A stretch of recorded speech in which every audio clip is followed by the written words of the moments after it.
परावर्तन हो गया था।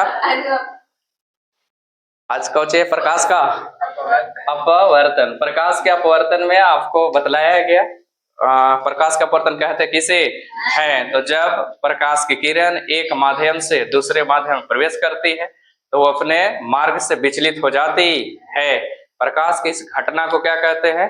प्रकाश का अपवर्तन। प्रकाश का अपवर्तन कहते हैं। ठीक है, याद रखिएगा। यहाँ लिखा भी है कि जब प्रकाश की किरण एक माध्यम से दूसरे माध्यम में जाती है तो अपने मार्ग से विचलित हो जाती है। प्रकाश की इस घटना को प्रकाश के अपवर्तन कहते हैं। ठीक है, इसके बाद जब प्रकाश किरण आपको संघन माध्यम से अगर विरल माध्यम में जाएगा, देख सकते हो संघन माध्यम से विरल माध्यम में जाएगा तो अभिलंब से दूर भागेगा।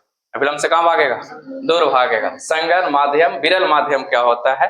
संघन मतलब यहाँ घनत्व इसका ज्यादा है, विरल मतलब यहाँ घनत्व इसका कम है। ठीक है, तो संघन माध्यम से जब भी कोई प्रकाश आती है तो विरल माध्यम में आएगा तो ये स्पीड पकड़ लेती है, यानी तेज हो जाती है। तो इसको हम लोग इस माध्यम से दर्शाते हैं, बीच में हम लोग अभिलंब ले लेते हैं और संघन माध्यम से उसको गुजारते हैं। किस माध्यम में? विरल माध्यम में। तो पता चलता है कि जो इसका प्रकाश की जो चाल है तेज हो जाती है। क्या हो जा रही है?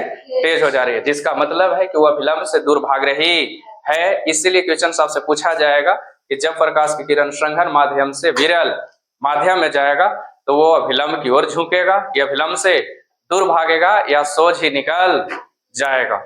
ठीक है, तो क्वेश्चन के अनुसार आंसर क्या होगा? अभिलंब से दूर भागेगा। ठीक है, इसके बाद अगला पॉइंट है आप लोगों को कि विरल माध्यम से अगर कोई प्रकाश आ रही है वापस कहाँ जाएगी?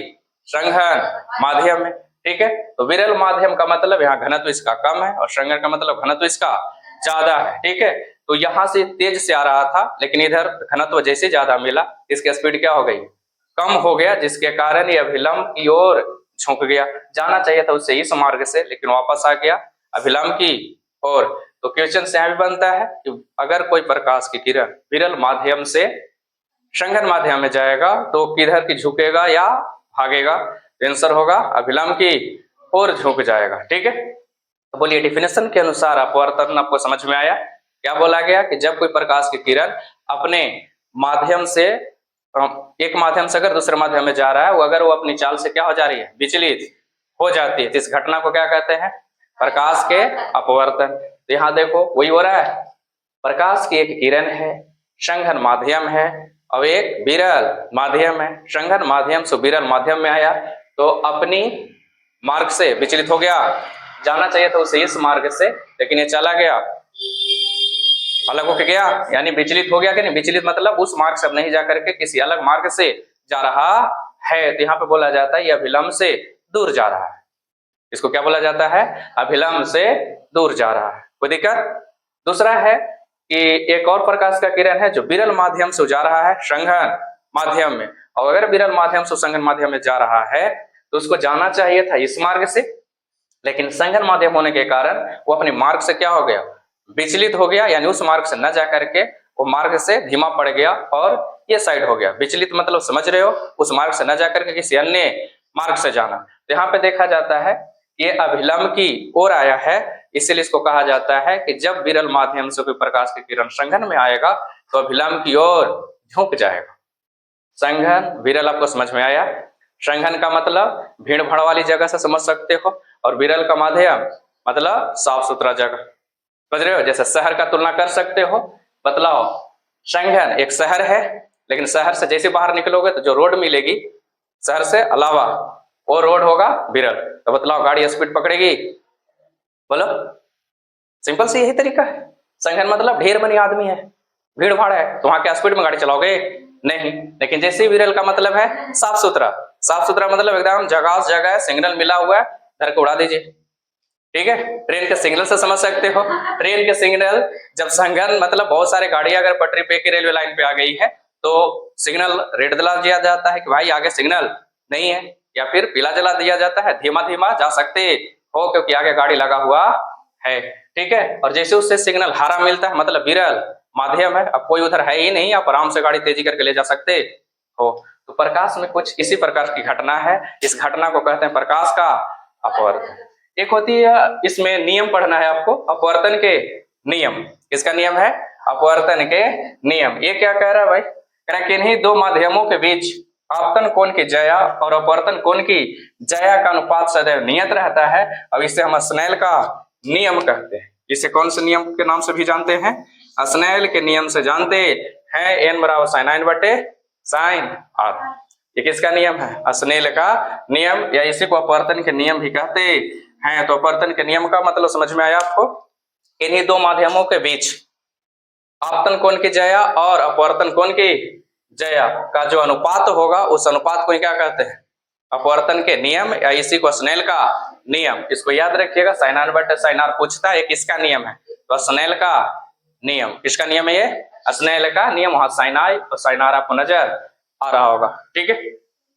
इसके बाद ये जो अपवर्तन हो रही है इसकी क्या कोई घटना भी देखने को मिलता है, तो इसको देख लिया जाए। आपतित किरण, अपवर्तित किरण तथा अभिलंब तीनों एक ही तल में होता है। ये भी एक बात आपको ध्यान रखना है कि जो आपतित किरण होगी, अपवर्तित किरण होगी और साथ में अभिलंब होगी, क्या ये अलग अलग तल में होगा, नहीं, एक ही तल में। किस तल में होगा, तो एक ही तल में होते हैं, ठीक है। अपवर्तन के कारण कुछ घटना देखने को हम लोगों को मिल जाता है। जैसे पानी से भरा तालाब है, तो उस तालाब में जब झांकिएगा तो तालाब का जो पेंदी है वो ऊपर हल्का उठा हुआ दिखाई देगा। ये किसके कारण हो रही है, प्रकाश के अपवर्तन के कारण। ये हुआ क्या कि वायु से आ रही थी प्रकाश, वो गई पानी में, तो वायु का घनत्व पानी के घनत्व से क्या है, कम है, या उल्टा वायु का घनत्व से ज्यादा है किसका, पानी का घनत्व, जिसके कारण जितने तेजी से गमन वो कर पा रहा था वायु में, उतने तेजी से गमन न कर करके हल्का सा क्या हो जाती है, विचलित हो जाती है। मतलब उस मार्ग से वो न जा करके क्या हो गया, विचलित, जिसके कारण हमें उस तालाब का जो पेंदी है, जो तल है, वो हल्का सा ऊपर उठा हुआ दिखाई देता है। पूछेगा ये प्रकाश के किस घटना के कारण होती है, तो अपवर्तन के कारण। किसके कारण, इसमें और एक घटना है, जैसे सूर्य आप देखते हैं जब सूर्योदय होता है उससे पहले ही हमें लालिमा दिखाई देने लगती है। सूर्योदय हुआ नहीं है लेकिन उससे पहले ही हमें लालिमा दिखाई देती है,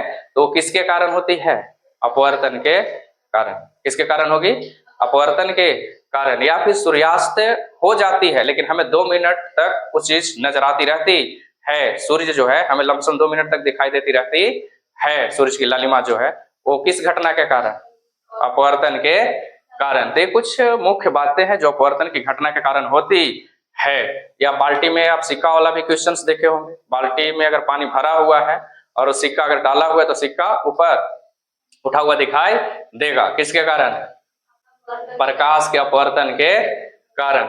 तो ये प्रकाश का अपवर्तन से क्वेश्चंस भी आते हैं, तो आप इसको ध्यान रखिएगा, इस फिगर को ध्यान रखिएगा, तो आप इस क्वेश्चंस के अनुसार, इस फिगर के अनुसार क्वेश्चन जो पूछेगा वो भुलाइएगा नहीं, क्योंकि फिगर ध्यान में रहेगा तो आपको पता होगा कि संघन में लेते हैं और विरल में लेते हैं। संघन का मतलब क्या होती है, विरल का मतलब क्या होती है, ये आपको ध्यान रहेगा तो फिर क्वेश्चंस गलत नहीं होंगे ना। बहुत ज्यादा कंफ्यूजन डाल देता है कि भाई संघन से विरल में जाएगा तो अभिलंब की ओर झुकेगा कि अभिलंब के दूर भागेगा, यहीं पे कंफ्यूजन हो जाती है। तो इसको कंफ्यूजन दूर करने के लिए सबसे अच्छा उपाय है फिगर।